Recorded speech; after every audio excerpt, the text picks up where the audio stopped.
अब आप जानते हैं मैं यहाँ क्यों आया हूँ। मैं शेर पढ़ने तो आया नहीं हूँ, शेर मैं पढ़ चुका। मैं सिर्फ इसलिए आया हूँ कि मैं जिस शख्स का तारुफ कराने जा रहा हूँ उसका कोई तारुफ सिर्फ ये हो सकता है कि वो एक नाम जो इस क्षितिज पर लिखा हुआ है, जिस वट वृक्ष के नीचे हम जैसी कोपलों ने जन्म लिया, हमने सीखा, और जिस एक शख्स के नाम पर मुहावरे मुनक्किद किए गए, मुहावरे बनाए गए।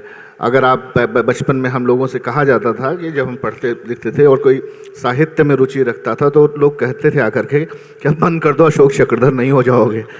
इस तरह के मुहावरे बनाए गए जिस पर उस शख्स का, जिसका एक मौजज़ा है हिंदी दुनिया का, हमारे दरमियान हमारे गुरु हैं वो पद्मश्री प्रोफेसर अशोक चक्रधर, वो हमारे दरमियान हैं। ये आप लोगों की खुशकिस्मती भी है, हमारी भी है, और मैं उन्हें बेहतराम। और एक और बात ये कि वो पिछले 2 दिन पहले, मतलब 2 दिन पहले उन्होंने हमें और गौरवान्वित किया जब उन्होंने जश्न अदब की अध्यक्षता जो है उसके प्रेसिडेंट वो हुए और उन्होंने हमारी गवर्निंग बॉडी का स्वीकार किया। हम इसके लिए भी उनको शुक्रिया कहते हैं। मैं उनसे गुजारिश करता हूं कि वो तशरीफ़ लाएं और जो कहना है उनके और आपके दरमियान होगा, बाकी उसके बाद जो होगा सब देखा जाएगा।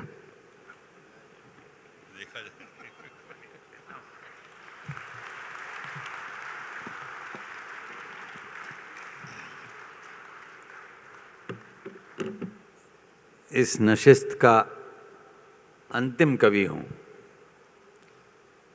और अंतिम कवि को बड़ी छूट भी रहती हैं कि संचालक टोक नहीं सकता जब तक कि आप न रोक दें।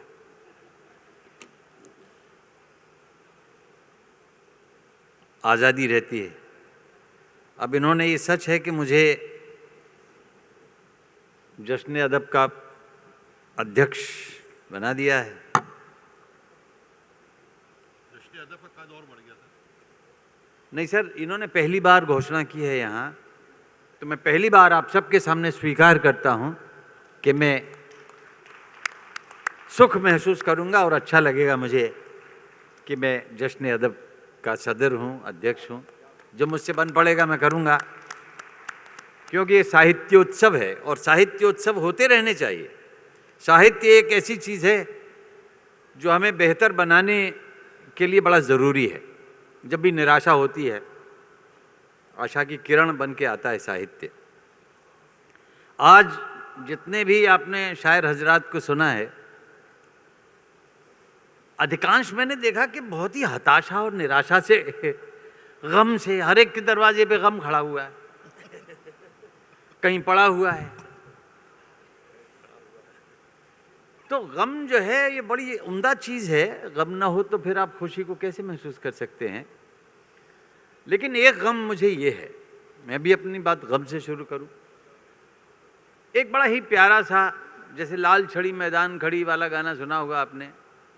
एक बड़ा खूबसूरत सा लाल गोलाकार सिलिंड्रिकल डिब्बा हुआ करता था, जिसके ऊपर ऐसा हैट लगा होता था जैसे कि कोयला खदान में जाते हुए मजदूर लगा के जाते हैं। उसमें आगे छेद होता था। हम एक ख़त लिखते थे और उसमें जब डालते थे तो इतनी सुकून भरी एहसासों की कतार हमारे अंदर अल्फाज की संख्या के बराबर से ज़्यादा उतर आती थी। चिट्ठी डाली और बहुत ऐसा लगा कि पहुंच गई। जब तक नहीं डलती है वो बेचैनी रहती थी हर उस आशिक के मन में, जिसके लिए वैलेंटाइन कार्ड देने के लिए सिर्फ एक दिन नहीं होता था, कभी भी दे सकता था। गुलाब के फूल के लिए सिर्फ एक दिन नहीं था, जब मन आया तो दे दिया। वो दौर ही अलग था। हमारे बड़े आदरणीय कवि श्री उदय प्रताप सिंह जी ने कहा, ये आप लोगों पे तंज किया उन्होंने, आज के दौर के नौजवानों पे। हमारे बड़े माननीय सम्माननीय सेना से आए हुए अतिथि जो हमारे देश के गौरव हैं, उनका मैं स्वागत करता हूं। आप भी एक बार ताली बजा दीजिए। हमारी सेना के प्रतिनिधि हमारे बीच में आ गए। तो उदय प्रताप दादा ने क्या कहा कि मोबाइलों के दौर के आशिक को क्या पता, मोबाइलों के दौर के आशिक को क्या पता, रखते थे कैसे खत में कलेजा निकाल के। खत में कलेजा निकाल के रख देते थे। अब तो आप जब चाहे चैट कर लीजिए, और चैट करने के बाद अगर वीडियो कर लिया तो उसके जो आफ्टर इफेक्ट्स होंगे और बाई प्रोडक्ट्स होंगे उसके लिए आप तैयार रहिए। तो जो प्यार का सौंधापन था वो औंधेपन में बदल जाता है। कब प्यार आपको औंधा कर दे, सौंधा न रहे, ये सब आज की हमारी सामाजिक विकृतियों के परिणाम हैं। अब मैं जो टिकट संग्रह की कला का इतना बड़ा नमूना भी पहली बार देखा है, और इस प्रांगण में प्रगति मैदान में 4 साल बाद आया हूं मैं, और मुझे बड़ी प्रसन्नता है कि इतना बड़ा सभागार पहले नहीं था, आज हमें मुहैया हो गया। फिर अगर आप आ जाएं और भटका करें तो इस बीच में हमें एक बड़ी चेतना के तौर पर प्राप्त हुई जो सुविधा है, जन सुविधा, वो पहले मिलती ही नहीं थी। प्रगति मैदान में आ जाओ, घूमते भटकते रहो, जन सुविधा तो सुलभ वो नहीं। अब सुलभ हो गई हैं और मिलने लगी हैं। तो ये एक बहुत सुकून की बात है और मुझे बड़ी प्रसन्नता है कि वो सुलभता यहाँ है। दोस्तों, मैं क्या सुनाऊं? मेरे पास एक कविता है जो मेरी सूची में नहीं थी अभी तक, लेकिन इसमें एक डाकिये का जिक्र है। अब डाकिया दिखना बड़ा मुश्किल हो गया है। कुरियर वाले आते हैं और पटक के चले जाते हैं, लेकिन वो जो चिट्ठी थमाता था और कोई अगर अनपढ़ हो तो उसको पढ़ के भी सुना देता था। तो डाकिया हमारे परिवार का एक हिस्सा था, वो अभी भी है, लेकिन उसकी रक्षा की जाए और उसका जो मानवता बोध है वो हमारे इस पैसे वाले युग में ऐसे ऐसे करामाती दृश्य दिखाता था जो मैं आपको एक दिखाने वाला हूँ। पहली कविता वही सुनाता हूँ, आप सुनी नहीं होगी। गंवई गांव की एक कहानी सुना रहा हूं। गंवई गांव की एक सीधी साधी अनपढ़ औरत अचानक हो गई दीवानी। सुनिए एक कहानी। हुआ यूं कि दोपहर में डाकिया एक खत लाया। अनपढ़ औरत ने उसी से पढ़वाया।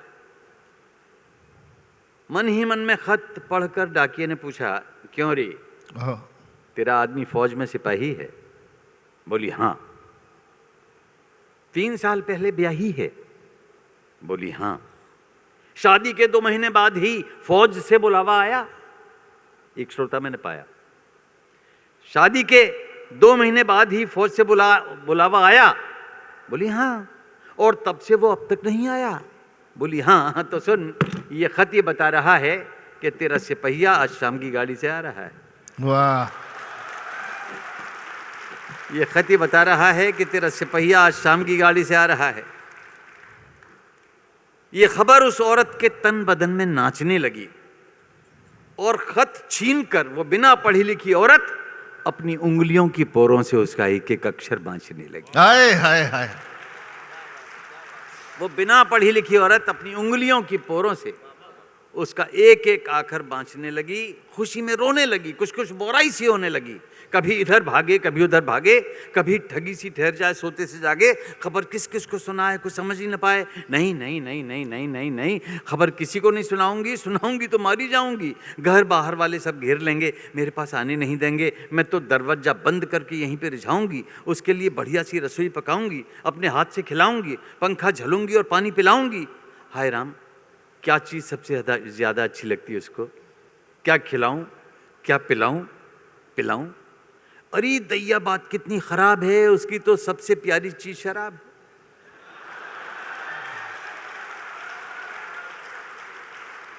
मना करने पर भी रोज मर्रा लाता था, शाम होते ही वो तो ठर्रा चढ़ाता था। पर अब खातिर करनी है तो एक दिन की छूट दे दूंगी, कुछ उल्टी सीधी नहीं कहूंगी, लेकिन ठर्रा कहां से आए? ऐसी चीज भला किससे मंगवाए? तभी उसे ध्यान आया कि ज्यादा न पी जाए, इस डर से उसने एक बोतल छिपा दी थी, पेड़ के नीचे दबा दी थी। तो वो दौड़ी दौड़ी गई और बोतल निकाल लाई और खातिरदारी में ऐसा निखार लाई कि उसने बक्से पर एक कपड़ा बिछा दिया और बोतल के साथ एक गिलास रख के सजा दिया। फिर इंतजारी की बेकरारी में सोचने लगी कि एक बार तो उसने मुझसे भी कहा था कि पी। मैंने कहा था नहीं जी, तो उसने जबरदस्ती की, गिलास मुंह से लगाया था, मैंने फोड़ दिया तो मेरे ऊपर हाथ उठाया था, हालांकि बाद में पछताया था, पर आज तो उसकी तमन्ना कर दूंगी पूरी, साथ में उसके मैं भी पीऊंगी। और कहूंगी देखो तुम्हारी इच्छा मैंने कर दी पूरी, पर आज के बाद मत लाना ये अंगूरी, प्यार प्यार में मान जाएगा, शायद इसके बाद फिर कभी नहीं लाएगा। तो दोस्तों उसने एक गिलास और सजा दिया बक्से पर।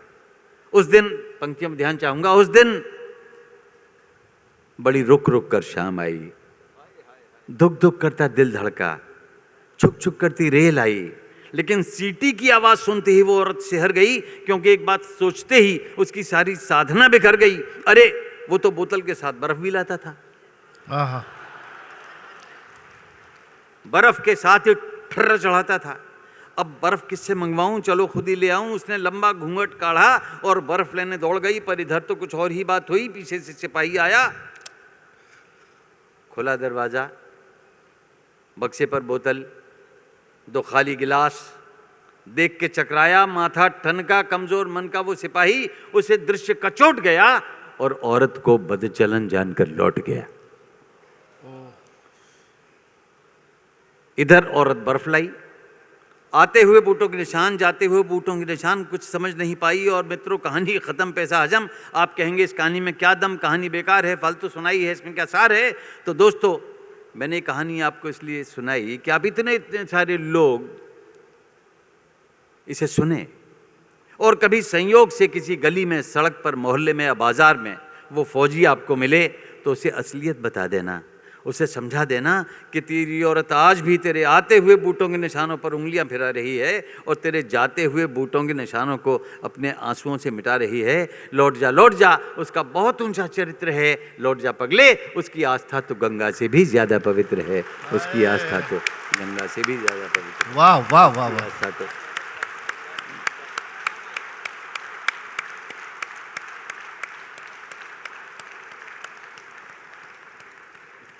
मुझे डाकिए से याद आ गई। पता नहीं कितनी मुद्दत बाद मैंने ये कविता अपने मोबाइल में से निकाली और आपको सुना दी। Thank you, thank you, thank you mobile. मोबाइलों के दौर के शायर को क्या पता है कैसे निकाल देता है फट से किताब सा। तो दोस्तों हमारे जो बैठे हुए हैं आदरणीय खुशबीर सिंह शाद साहब, हमारे और इनमें बहुत सारी साम्य वाली बातें हैं। एक ये है कि इनका पुत्र भी ऑस्ट्रेलिया में रहता, मेरा भी। ये भी जाते हैं, मैं भी जाता हूँ। जब जाते हैं तो वहाँ हम दोनों आपस में बात करते हैं बहुत ज़्यादा, इतनी यहाँ 10 साल में भी न करी होंगी जितनी वहाँ 10 दिन में कर लेते हैं। फिर दिल की बात करते हैं। मैं गया था वहाँ, सर्दियों के दिन थे और सुबह सुबह की धूप, जैसे आजकल मौसम बदल रहा है, लेकिन समझिए कि अब से 15-20 दिन पहले की सी बात समझी जा सकती है। तो मैंने ऐसे ही इनसे कह दिया कि देखिए, इन्होंने पूछा क्या हो रहा है, मैंने कहा हम विटामिन डी ले रहे हैं और इसको धूप का शुक्रिया कर रहे हैं। थोक में तूने विटामिन डी दिया, ए सुबह की धूप तेरा शुक्रिया।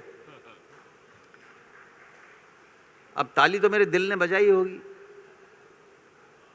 थोक में तूने विटामिन डी दिया, ए सुबह की धूप तेरा शुक्रिया। इनको ध्यान में रही, मैं भूल भाल गया। फिर इन्होंने पूछा कि वो गज़ल हुई क्या। मैंने कहा कौन सी गज़ल। इन्होंने बताया वो थोक में तूने विटामिन डी दिया, सुबह की धूप तेरा शुक्रिया। अरे मैंने कहा ये किसने कहा, मैं नहीं कहा था क्या। तो फिर मैंने निकाला, हाँ मैंने नोट कर लिया था एक जगह, लेकिन भूल गया था। तो फिर शिमला में हमें इनसे मिलना था, हवाई जहाज़ में बैठे तो याद आया कि फिर मुझसे तकादा करेंगे या दिमाग चला यहाँ बैठ के। तो मैंने एक शेर इसमें और भी हुआ था, वो आपने नहीं सुना। थोक में तूने विटामिन डी दिया, ए सुबह की धूप तेरा शुक्रिया। अभी कल बनारस में हुआ, बनारस गया हुआ था, तो बनारस पे भी कुछ सोचने लगा। तो ये क्या कहा जाता है ना कि सुबह बनारस और शाम अवध और शबे मालवा, रात मालवा की और सुबह बनारस की। तो मालवा में गुम बनारस में मिली, मालवा में गुम बनारस में मिली, रात भर ए सुबह तूने क्या किया। मालवा में गुम बनारस में मिली, रात भर ए सुबह तूने क्या किया। और आई पर्वत पार से पहली किरण, मुस्कुराया आफताबे औलिया।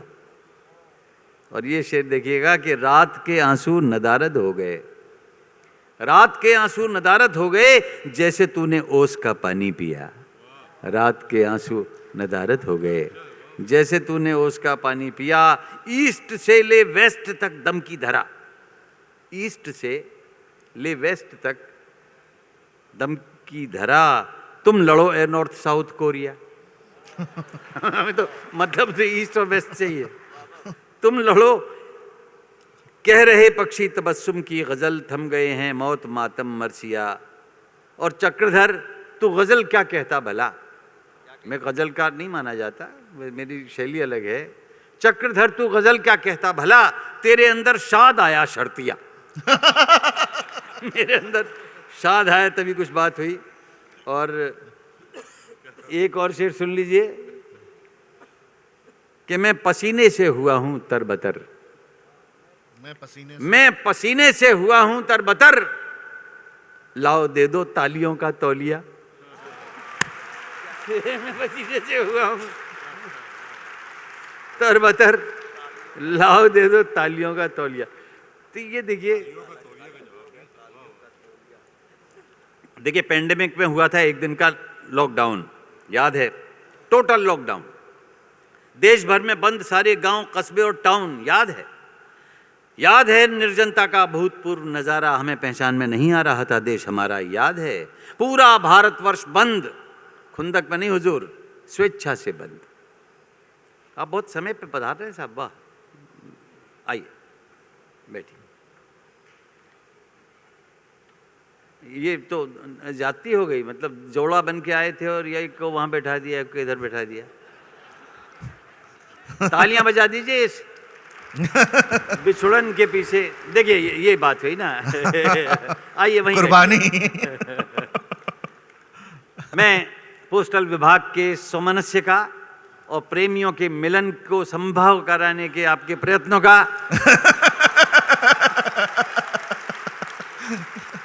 बड़ा अच्छा दृश्य देख रहा था। और इस करतल ध्वनि से आपको सम्मान की तालियां मिल चुकी हैं। एक बार और बजा दीजिए। प्रेमियों को मिलवाने से बड़ा कोई पुण्य कार्य होता नहीं है ना।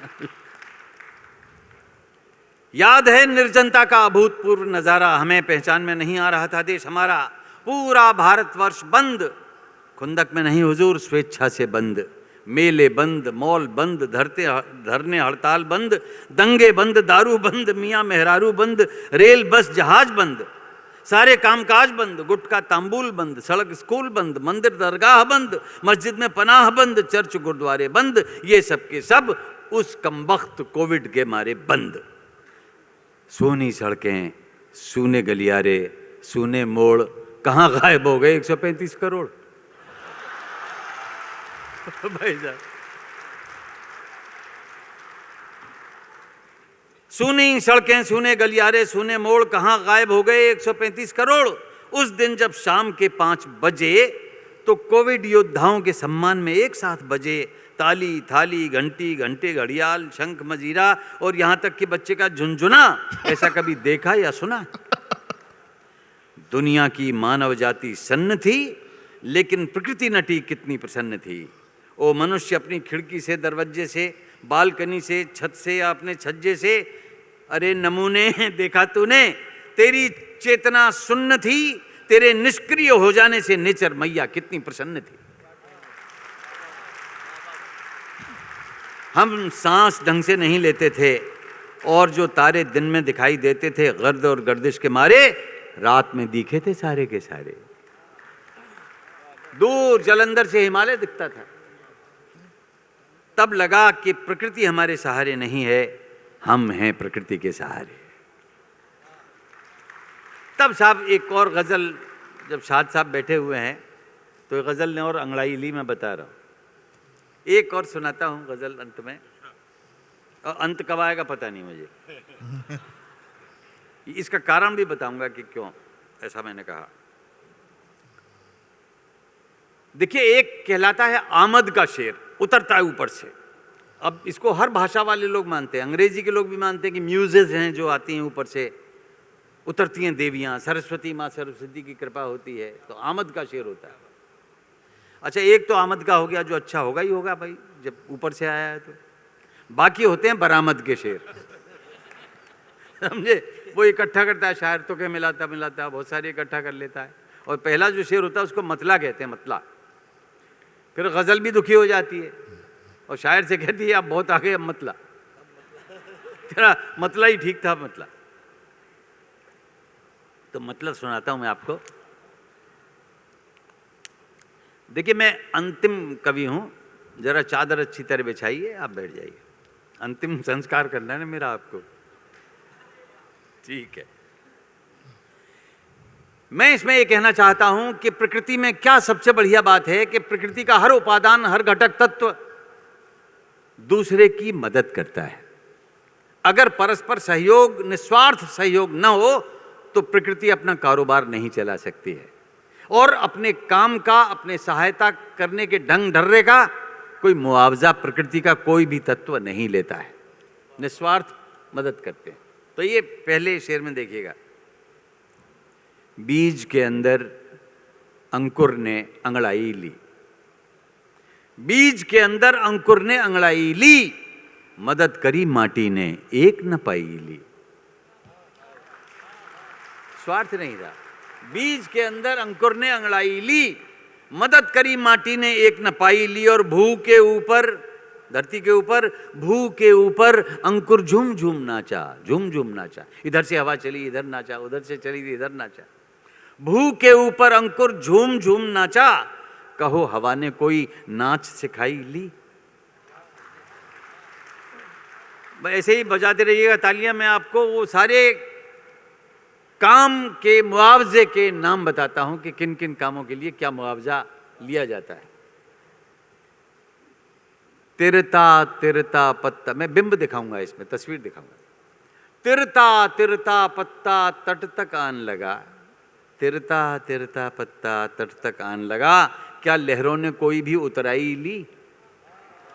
पट्टे उतार दिया तो उसको यहाँ। अब इस बिंब को देखिए, आपका आशीर्वाद मिलेगा मुझे मालूम है।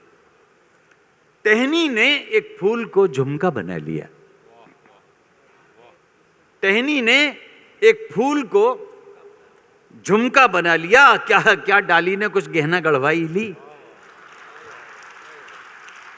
टहनी ने एक फूल को झुमका बना लिया, क्या डाली ने कुछ गहना गढ़वाई ली, और कलिका खिलकर फूल बनी। सबने देखा, सबने देखा, इसने देखा, उसने देखा, सबने देखा। कलिका खिलकर फूल बनी, सबने देखा, क्या डंठल ने कोई मुंह दिखलाई ली। फोकट में देख रहे हैं यार, क्या डंठल ने कोई मुंह दिखलाई ली। और इसमें अगले शेर में आपको बिहार की एक परंपरा, जो भी IAS अफसर हो जाता है ना, उसको बिहार में अगर घर जाना पड़ जाए तो रास्ते में ही अपहरण हो जाता है उसका, ऐसा मैंने सुना है। आप में से कुछ भुक्तभोगी भी हो सकते हैं, कैसे निकल के भागे वहाँ से ये आप बताइएगा एक गज़ल लिख के। भ्रमर कली में बंद रहा रजनी भर को, भ्रमर कली में बंद रहा रजनी भर को, कमललाल ने क्या कोई पकड़ाई ली, कमललाल ने क्या कोई पकड़ाई ली। और ये बिंब आपको बहुत ही अच्छा लग सकता है कि फूलों से भर गई धरित्री की गोदी, फूलों से भर गई धरित्री की गोदी, फूलों से भर गई धरित्री की गोदी, अमलतास ने कोई गोद भराई ली, अमलतास ने कोई गोद भराई ली। और ये बिंब देखिए प्रागैतिहासिक काल से प्रारंभ होता है कि युगों युगों तक टप टप गिरी शिलाओं पर, युगों युगों तक टप टप गिरी शिलाओं पर, क्या बूंदों ने कोई सिल खुटवाई ली, क्या बूंदों ने कोई सिल खुटवाई ली। धूप हवा और जल से फसलें लहराईं, धूप हवा और जल से फसलें लहराईं, क्या मौसम ने कोई आध बटाई ली, क्या मौसम ने कोई आध बटाई ली। रंग बिरंगे फूल खिल उठे घाटी में, क्या कुदरत ने कोई भी रंगवाई ली। और कार्बन डाइऑक्साइड पी ऑक्सीजन दी, कार्बन डाइऑक्साइड पी, ऑक्सीजन दी, क्या पेड़ों ने कोई नाक भराई ली? क्या पेड़ों ने कोई नाक भराई ली? वृक्ष साफ हैं, दूर तलक हरियाली है, पर बादल ने क्या इनसे धुलवाई ली? अमर बेल को ढोता रहा बबूल सदा, कभी भूल से भी क्या कोई ढुलाई ली? पानी ने बादल पर खूब सवारी की, पर बादल ने क्या कोई ठहराई ली? ये बरामद वाले थे तो मैं जल्दी निकाल गया, लेकिन एक फिर वही आ गया गेंडा। कार्यक्रम गेंडे से शुरू हुआ था। गेंडे पर एक चिड़िया ने चड्डू खाई, गेंडे पर एक चिड़िया ने चड्डू खाई, गेंडे पर एक चिड़िया ने चड्डू खाई, क्या गेंडे ने कोई सैर कराई ली? क्या गेंडे ने कोई सैर कराई ली? बहा ले गई तट का सब मेला मलबा, बहा ले गई तट का सब मेला मलबा, क्या नदियां ने कचरे की उठवाई ली? क्या नदियां ने कचरे की उठवाई ली? और अगली बात सुन के आपको आनंद आएगा कि तेज हवा से पीपल के पत्ते बोले, तेज हवा से पीपल के पत्ते बोले, तेज हवा से पीपल के पत्ते बोले, क्या हमने कोई ताली बजवाई ली? यहां कभी ताली बजाओ के एक परेशान कर देते। सभी कमेरे हैं कुदरत के कारीगर, नहीं किसी ने अपनी कभी कमाई ली। भर भर प्यार किया सबने एक दूजे को, नहीं किसी ने मेहनत की भरपाई ली। और श्रोताओं, मैं ऋणी हो गया हूं सबका, श्रोताओं मैं ऋणी हो गया हूं सबका, क्या मैंने तुमको ताली बजवाई दी? बीज के अंदर अंकुर ने अंगड़ाई ली, मदद करी माटी ने एक न पाई ली, मदद करी माटी ने एक न पाई ली। इतनी तन्मयता से, तल्लीनता से आपने इस कवि गोष्ठी को सुना है और हमारे सभी शायर हजरात ने अपना जो सर्वश्रेष्ठ था वो आपको दिया है। अमन अक्षर से लेके और वहाँ रंजन निगम तक। हमारे दानिश साहब इधर हैं, शाद साहब इधर हैं। एक बार सामूहिक तालियां बजा दीजिए इन सब की प्रस्तुति के लिए। और हम सब खड़े हो जाते हैं आपको प्रणाम करने के लिए, आपकी तालियों के लिए।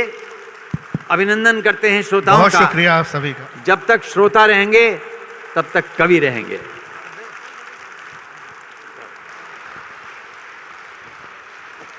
बहुत बहुत शुक्रिया आप सभी का।